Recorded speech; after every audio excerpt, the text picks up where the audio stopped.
The Assam rising দৈনন্দিন বাৰ্তা গ্ৰুপৰ প্ৰতিষ্ঠাপক তথা জ্যেষ্ঠ সাংবাদিক শংকৰ আগহাঁৰীৰ নেতৃত্বত সংবাদ জগতত নিৰপেক্ষ তথ্য সমৃদ্ধ শক্তিশালী বাতৰি সংবাদ পৰিৱেশন কৰি আহিছে।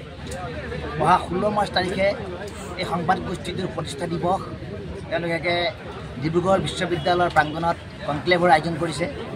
অনুসূচিত জাতি যুৱসকল অসমে শুভেচ্ছা জ্ঞাপন কৰিছোঁ আৰু বিগত সময়ৰ দৰে আহি থকা সময়ত ৰাইজৰ পক্ষত থাকি সত্যনিষ্ঠ আৰু নিৰপেক্ষ বাতৰি পৰিৱেশন কৰিব বুলি আমি আশা ৰাখিছোঁ।